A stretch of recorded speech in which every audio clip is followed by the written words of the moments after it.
it's me, Alex, the stay-at-home reader, and I'm going to start this vlog off with a husband appreciation post. My kid just texted me to start the oven because they went out to play basketball, left me home to enjoy a nice hot shower, some YouTube, some dozing on the couch, and now they're bringing home frozen pizza. So what a guy. His parents were visiting this weekend, and he also managed to get me some time alone. He took his parents and the kids out to a local college basketball game, and again, I got to doze on the couch, read, watch YouTube. So here's what I started reading this weekend. Westward the Women. This is an anthology of women writing westerns. Hold on. There's an ad starting on my ambiance video. Come on, YouTube. No ads. What was I saying? Oh, okay. So I started this. The introduction was excellent about how westerns are typically seen as a very male written and read genre. It's very male focused, but women exist in this space also. And okay, this is gonna sound dumb, but it's only just connecting to me that Western basically means anything west of the Mississippi. And not just what I previously thought of as dusty Texas cowboy, or even like cattle drivers up in Montana. Like that, to me, that was the limit of what a Western was. So just since my last video, when I discussed kind of my book haul and my desire to read more from a Western genre and different types of Westerns, I've put together a list I am super excited about with a lot of diverse authors of Westerns. But I'm realizing things like The Grapes of Wrath is a Western, which means Kristen Hanna's The Four Winds, is that also a Western? Like, this is such a broader genre than I realized going in, and I'm like super psyched.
This is what we ended up buying at that Goodwill.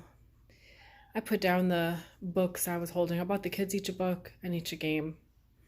I figure this works for my whole Western project, since those books, I don't know, I'll just try library.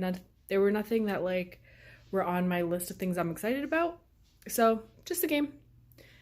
Here it is set up on the table.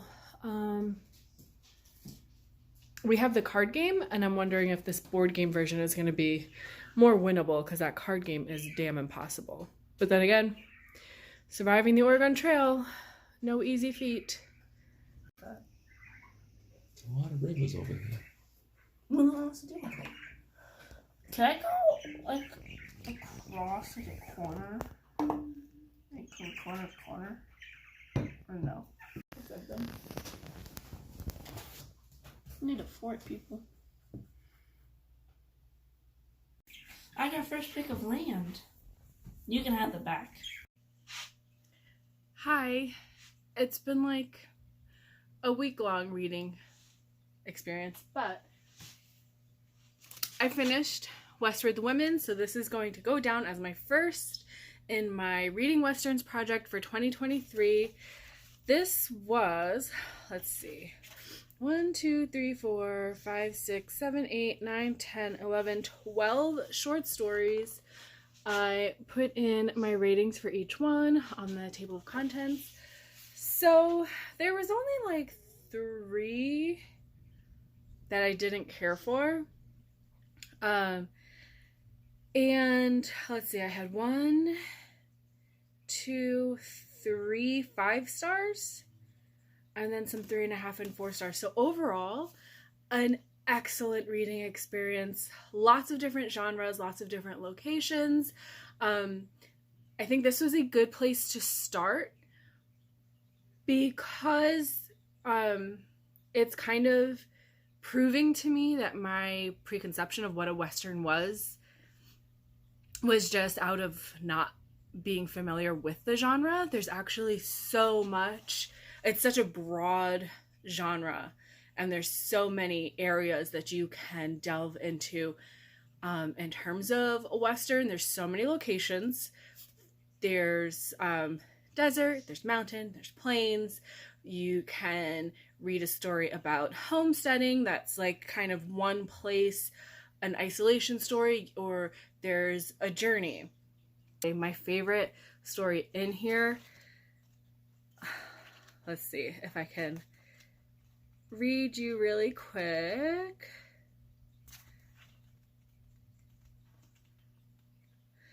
My favorite story in here was Mr. Death and the Red-Headed Woman. So for each story, I put a little post-it, just a couple like notes on what the story was, what my reactions were. I wrote gorgeous, pretty racist, and yet kind of romantic. This is a story with death personified as a romantic hero. So this one is written by Helen Eustace, who was born in Cincinnati, Ohio, attended Smith College, where she won a Creative Writing Award. This is a rare example of a fantasy story set in the American West and memorable because of its unusual rhythmic style. So, the very first paragraph, maybe the 2 paragraphs. Okay.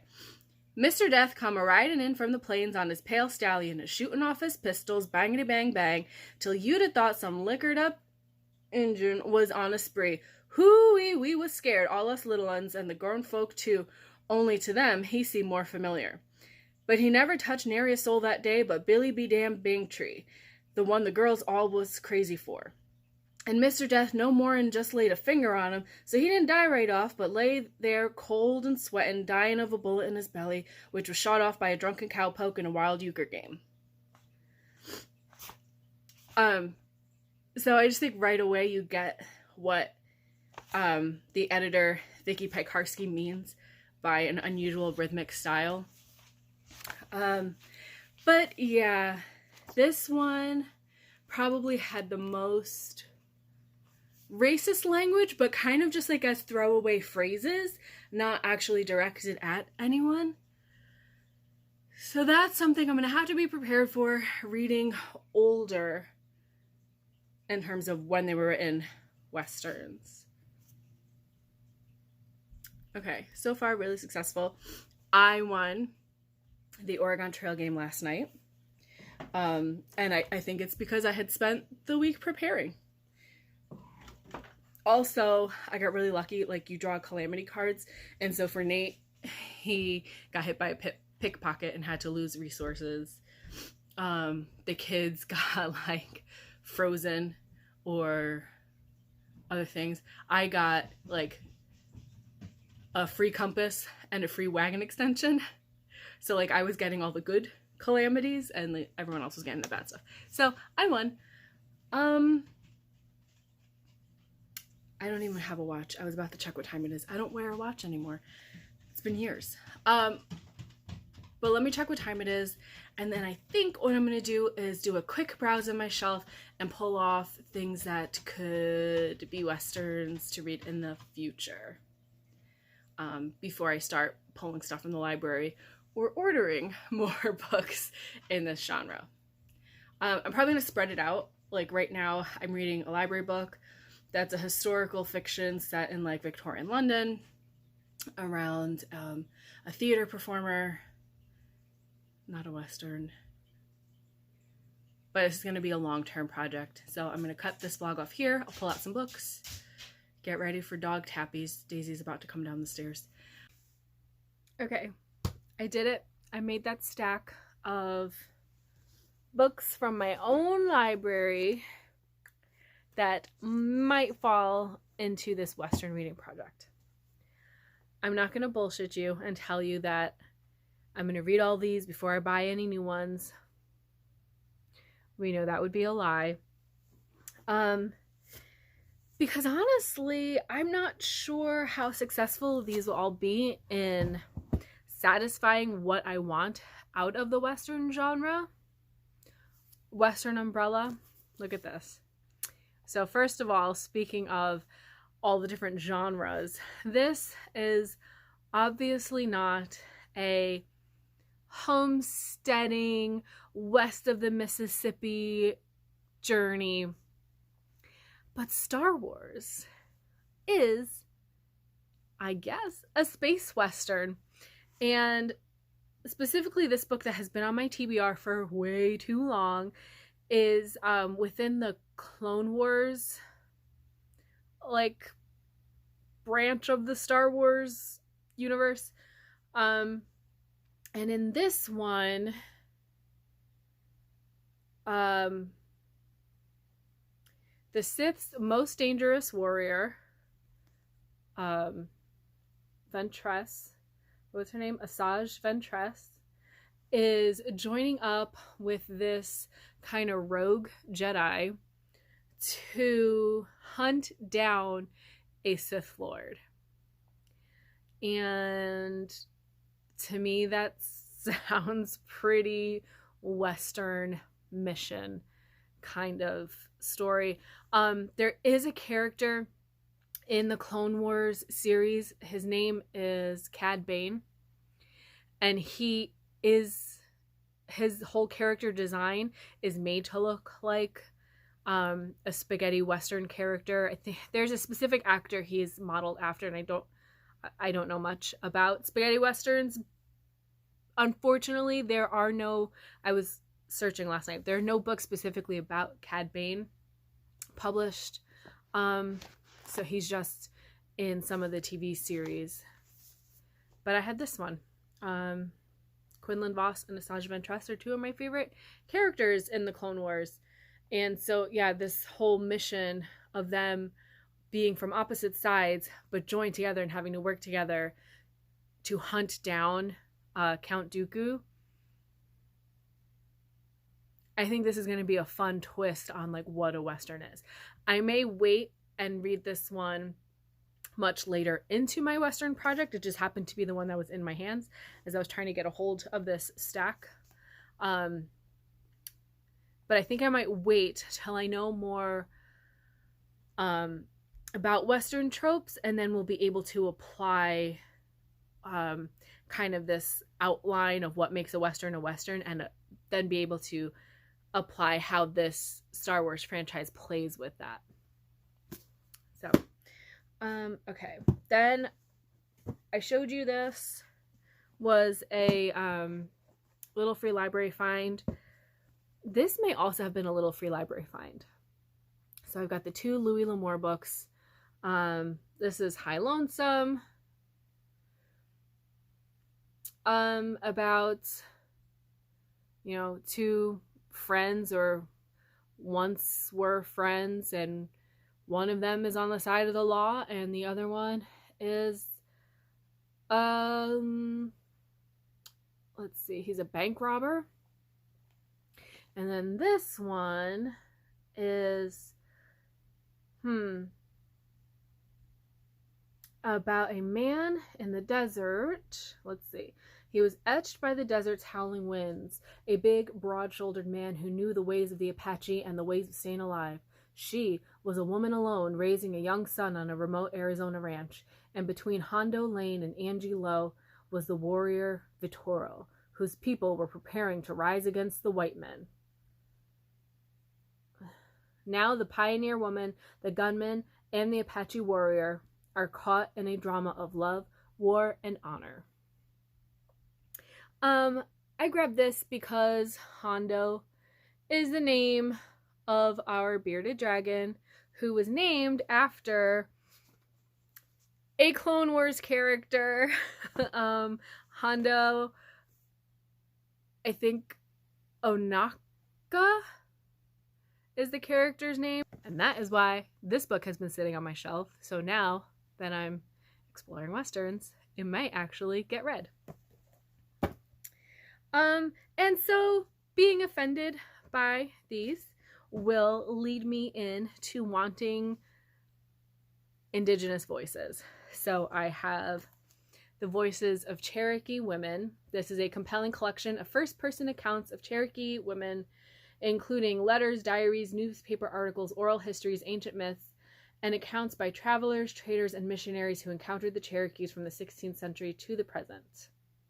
Among the stories told by these voices are those of Rebecca Nugent being carried as a child on the Trail of Tears, Mary Stapler Ross seeing her beautiful Rose Cottage burned to the ground during the Civil War, Hannah Hicks watching as marauders steal her food and split open her feather beds, scattering the feathers in the wind, and girls at the Cherokee Female Seminary studying the same curriculum as women at Mount Holyoke.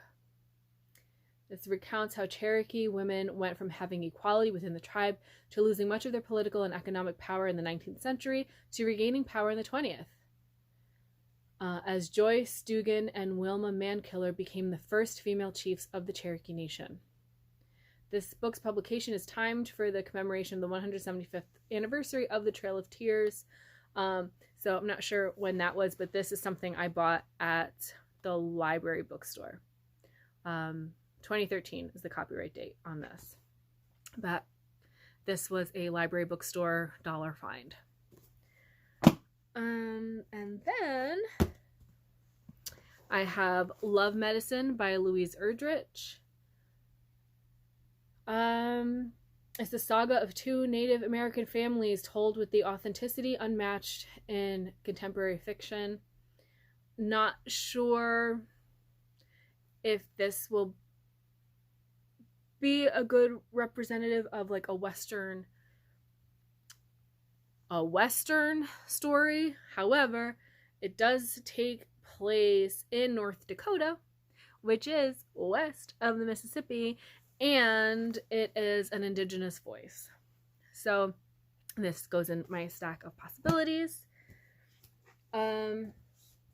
This one is a middle grade book, but talk about Westerns as a westward journey. Sacagawea. This is a telling of her story. I think it's told from two perspectives, from her own perspective and then from William Clark. So it alternates points of view and tells about her journey leading Lewis and Clark from the Mississippi out in the direction of the Pacific Ocean. And written by Joseph Bruchac, so it is an Indigenous author.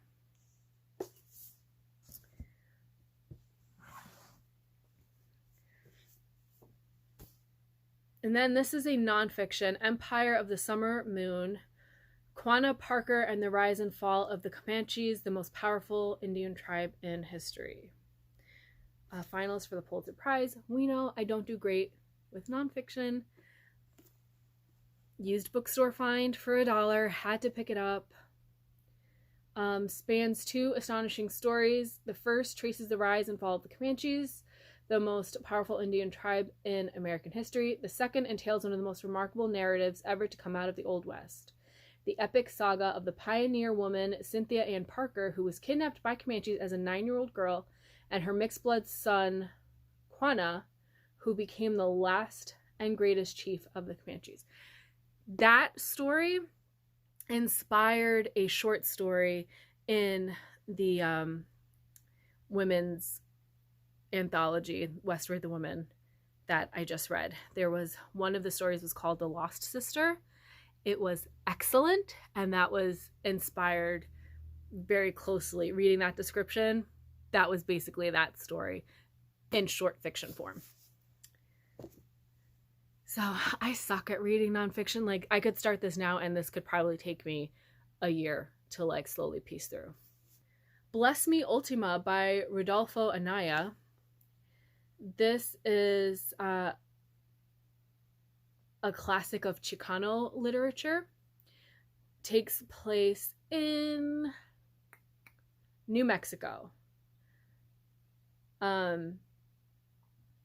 Exquisite prose and wondrous storytelling.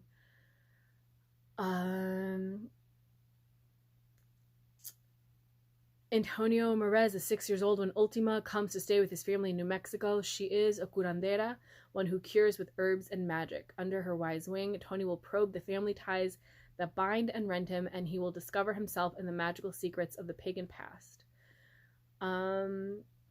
So again, this is mostly because it takes place in the West, but I am specifically interested in the fact that this is a Chicano family. So these are Mexicans that were living in America before it was America and are then treated as second-class citizens because they are of Mexican heritage, but like they were there first. So I'm interested in the cultural story that this has. This was on a few years ago. PBS did that like 100 Best American Books, and this was on that list. And so I had started collecting those books as I saw them in thrift stores, and then did nothing with that. This I have already read a few years ago, The Sisters Brothers, about two kind of idiot brothers who are hired gunmen traveling west to go hunt down their mark. It was hilarious. I really, really liked it. This was a surprise for me. I think I'm going to try to get to this in February as part of the February rereads that Bert came up with.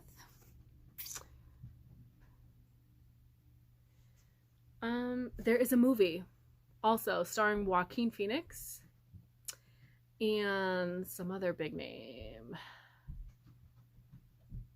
The guy from Step Brothers. I've never seen Step Brothers. I have no interest. But not Will Ferrell. My God, I'm totally blanking on his name. I feel so bad. But anyway, he and Joaquin Phoenix play the two sisters, brothers. Another middle grade, Holes. Will this work? Never read it, never seen the movie.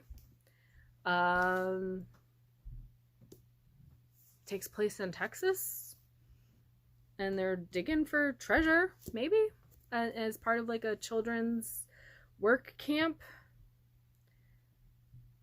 A juvenile detention center.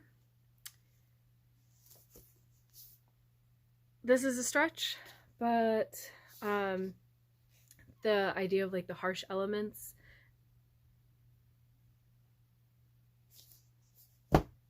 and like I'm assuming there's going to be some questionable morals from the man that will maybe squeeze it into that Western genre. And then 1,000 White Women, The Journals of May Dodd by Jim Fergus. I don't remember why I bought this, but I needed it. I think I saw it like as an Amazon recommendation and I had to order it, and so I ordered it off Thrift Books. So take that, Amazon. Marry This begins with May Dodd's journey west into the unknown. I won't sing it. Yet the unknown is a far better fate than the life she left behind. Committed to an insane asylum by her blue blood family for the crime of loving a man beneath her station, May finds that her only hope of freedom is to participate in a secret government program whereby women from the civilized world become the brides of Cheyenne warriors.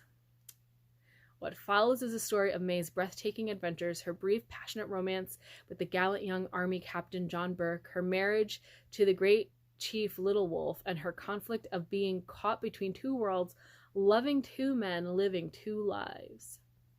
So vividly has Jim Fergus depicted the American West that May Dodd's journals are like a capsule in time. That's a big old book. I think this is going to be fun.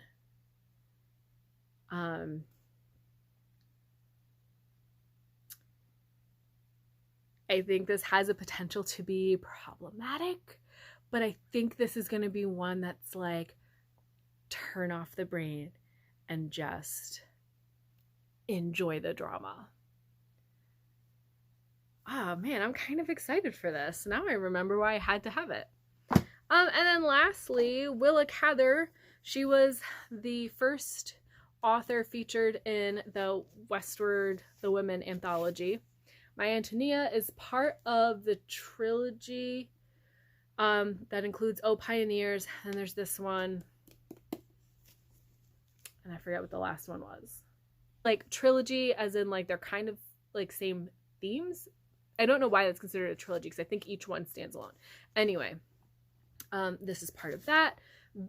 Very nature writing style. This is considered by Willa Cather herself as her best work. Depicts the violent yet inspiring existence of the foreign and native-born settlers to Nebraska in the early years of the century. In a landscape outside man's jurisdiction, a profound friendship develops between an immigrant girl, Antonia, and the narrator, Jim Burden, which is to endure their entire lives.